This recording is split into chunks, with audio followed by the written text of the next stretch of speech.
Olá pessoal, De Olho nos Bichos está no ar. No programa de hoje você confere uma reportagem sobre os perigos que algumas plantas ornamentais podem trazer. E mais, a segunda reportagem da série Fauna e Flora nos parques de Belo Horizonte. Não saia daí, o De Olho nos Bichos começa agora.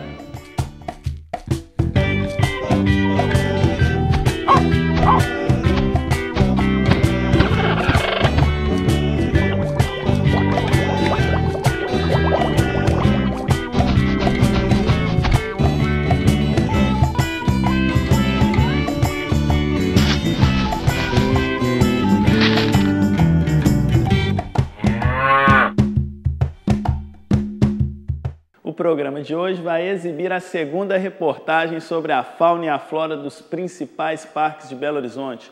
Hoje nós vamos falar sobre um lugar pouco conhecido, mas com uma beleza natural exuberante, o Parque Jacques Cousteau. Localizado na região oeste da capital, o Parque Jacques Cousteau possui uma área de mais de 300 mil metros quadrados. Os visitantes podem encontrar mamíferos como gambá, preá e coelho do mato, mas alguns animais são mais fáceis de serem encontrados, principalmente pássaros. A avifauna é a que é mais expressiva, né? Então a gente tem muito sabiá, bem-te-vi, sanhaço, viuvinha. A bióloga ainda lembra de um morador que viveu aqui no parque há alguns anos.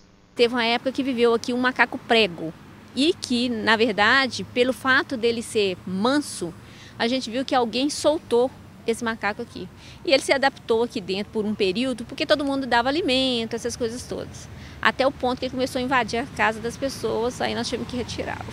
Implantado em 1999, o parque ganhou um destino nobre. A reserva, considerada área de preservação ambiental, já teve um funcionamento bem diferente do que é hoje. A prefeitura adquiriu a área em 1949, e ela se tornou um depósito de lixo em 51.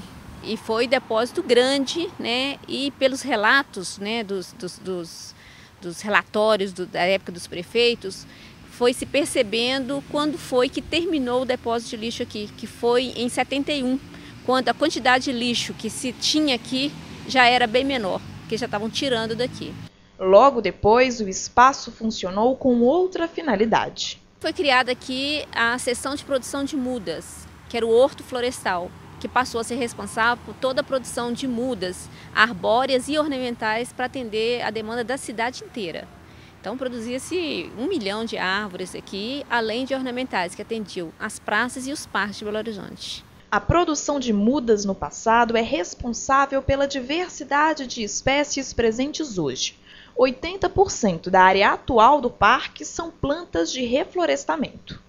Nós vamos encontrar aqui dentro muita espécie que a gente encontra na arborização de Belo Horizonte. Cipipiruna, pau-ferro, paineira, ipês, além de espécies nativas que existem na área, né? Tem o angico jacaré, tem o barbatimão, tem jatobá do cerrado, jequitibá. Entre as espécies vegetais, algumas se destacam pela beleza. As espécies, quando elas estão no período de floração, é o período que elas mais chamam atenção. Aqui nós estamos num lugar que tem acho que 5 ipês brancos, né? No mês de agosto, setembro, esses ipês aqui chamam a atenção de quem passa na rua. Essas azaleias agora elas começam a florir, então elas chamam a atenção. E nós temos uma trepadeira aqui, que é a trepadeira de jade, né? Que ela dá cacho até de 1 metro de comprimento e a cor dela é verde mesmo, jade. Não é uma espécie nativa, né? Mas ela chama atenção pela coloração dela e o formato da flor. Arlindo é o jardineiro mais antigo do parque e está aqui desde quando a reserva foi implantada. Para o funcionário, trabalhar em contato com a natureza é um diferencial. É um ambiente gostoso você trabalhar, é um ambiente que você chega, você não sente estresse. Esse bem-estar não é só para quem trabalha no parque, mas também para os visitantes. Aqui eles podem usufruir das opções de lazer, como os brinquedos, a trilha ecológica e o campo de futebol. Ele tem muita coisa para ser feita ainda, muito melhoramento para receber, mas o espaço que está hoje, ele já oferece um conforto ambiental muito grande para as pessoas. Que tal testar seus conhecimentos no nosso quiz? Qual dessas plantas é tóxica? Alternativa A, margarida. Alternativa B, orquídea. Ou alternativa C, dama da noite. A resposta você confere ao final do programa. Vamos para um rápido intervalo e na volta você vai saber sobre os perigos que algumas plantas ornamentais escondem.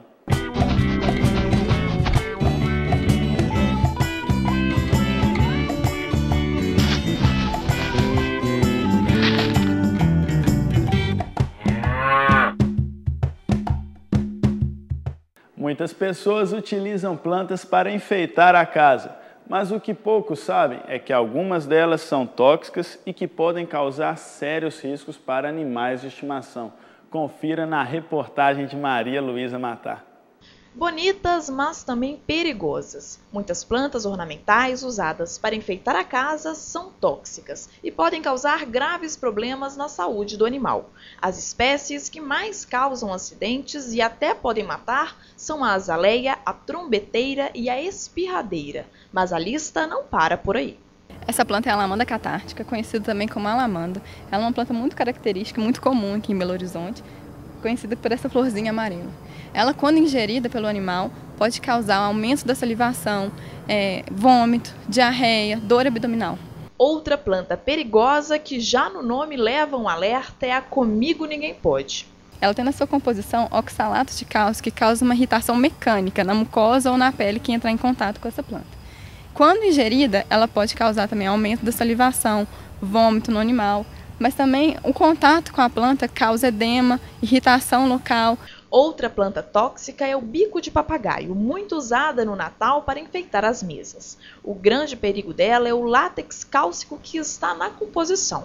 Esse látex também é muito perigoso quando entra em contato com os olhos. Não só para animais, também para os adultos, para as crianças que estão em contato com essas plantas, que pode causar lesões nos olhos, irritativas, até mesmo lesão da córnea, levando o animal à perda parcial ou total da visão.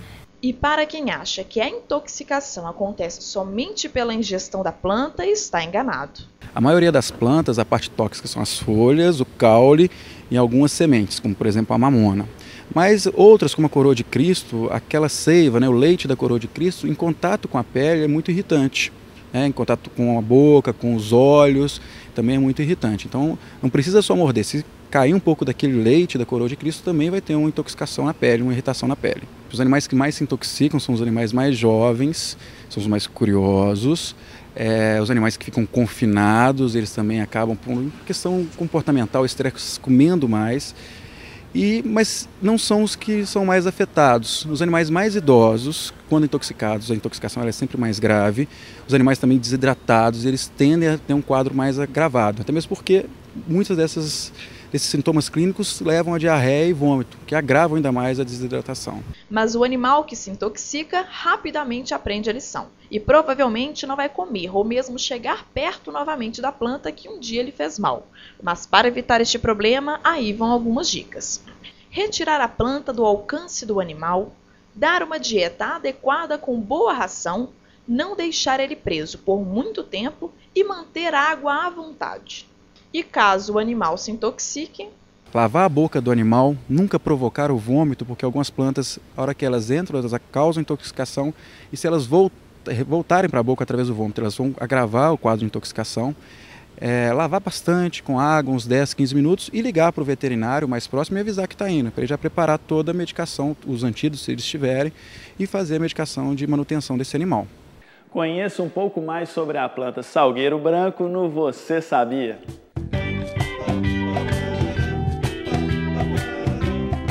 Muitas plantas produzem ácido salicílico, uma substância muito usada na fabricação de medicamentos contra inflamações e febre. Um exemplo é o salgueiro branco, famoso por ter sido uma das primeiras plantas usadas nesse tipo de tratamento, uma história que já dura vários séculos.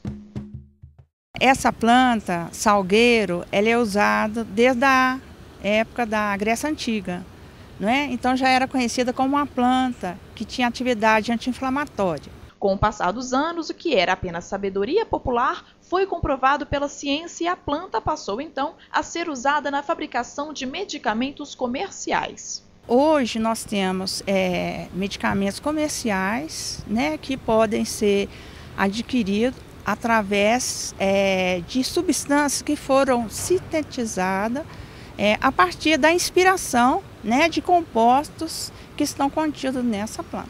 Mas é preciso tomar alguns cuidados, pois há contraindicações. Devido à presença desses compostos, né, ela pode produzir gastrite, né, irritar a mucosa. Então a pessoa deve evitar, né, o uso excessivo, prolongado, né, deve ter cuidado nesse sentido. Chegou a hora de saber a resposta certa do nosso quiz. Confere aí. Qual dessas plantas é tóxica? Alternativa A, margarida. Alternativa B, orquídea. Ou alternativa C, dama da noite. Planta arbustiva e muito popular pelo aroma das flores, a dama da noite pode causar intoxicação. Todas as partes da planta são tóxicas, causando acidentes quando ingerida, principalmente por crianças e animais domésticos. A dama da noite pode provocar vômito, distúrbios comportamentais e até alucinações. No caso dos animais, os sintomas acontecem em poucos minutos e podem durar até 3 horas. O programa está chegando ao fim. A gente se vê no próximo De Olho nos Bichos. Obrigado pela companhia e até lá!